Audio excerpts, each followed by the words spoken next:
ক্ষুদ্র প্রয়াস। আমাদের গ্রামগঞ্জে এখন ছোট ছোট অনেক মাছ পাওয়া যাচ্ছে, বিশেষ করে দেশীয় প্রজাতির মাছ। সেখানে মাগুর, জিওল, ট্যাংরা, গুঁতে মাছ, বীরভূম ডিস্ট্রিক্ট বা অন্যান্য জায়গাতে অন্যান্য নামে ডাকতে পারে। তো এই মাছগুলো আমি পুকুরে ছেড়ে রাখছি এই কারণেই, এগুলো খুব ছোট, খাওয়ার উপযুক্তও নয়। কিছু শোল মাছের বাচ্চাও আছে। সামনের বছরে যাতে আমাদের এই অঞ্চলে আরও দেশীয় মাছ পাই বা হয়, এবং আমাদের এই অঞ্চলে যাতে যারা মাছ ধরে বা মাঠে যে ধরনের মাছ নেয় সেই ধরনের মাছ যেন আমরা চাষ করতে যেন পারে। তো এই ধরনের মাছগুলো আমি আমার পুকুরে ছেড়ে রাখছি।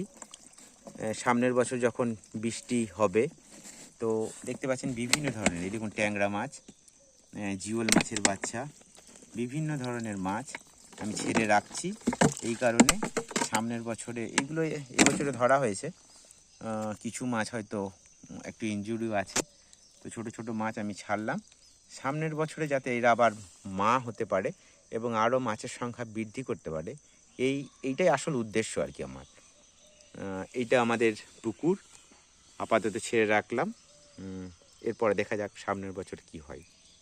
এই মাছগুলো ধরা হবে না, এগুলো এর জন্যই রাখা হলো আর কি।